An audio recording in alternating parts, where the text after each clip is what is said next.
Here's a heartwarming American holiday story. It was Christmas Eve in a small town in the United States. A severe snowstorm had hit the town, causing widespread power outages and travel disruptions. Many people were struggling to get home for the holidays. Sarah, a kind-hearted nurse, was working a double shift at the local hospital. She had just finished a long day of caring for patients when she heard a knock at the door.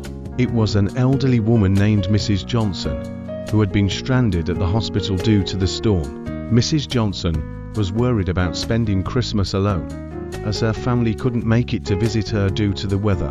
Sarah, seeing the sadness in Mrs. Johnson's eyes, decided to take her home with her.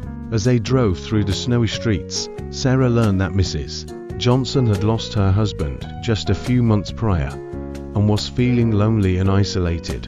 Sarah welcomed Mrs. Johnson into her home, where she was greeted by Sarah's warm and cozy fireplace, decorated tree, and delicious holiday treats. Over hot chocolate and cookies, Sarah and Mrs. Johnson shared stories and laughter, forming an instant bond. Sarah's family, who had been unable to travel due to the storm, joined in via video call, making Mrs. Johnson feel part of their holiday celebration. As the night came to a close, Sarah gave Mrs. Johnson a special gift, a handmade ornament with a note that read, "You are loved and not alone." Mrs. Johnson was deeply touched by Sarah's kindness and generosity.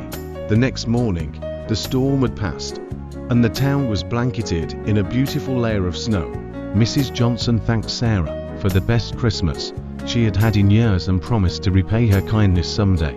As they hugged goodbye, Sarah knew that she had made a difference in someone's life. And that was the true spirit of the holiday season. I hope you enjoyed this heartwarming holiday story.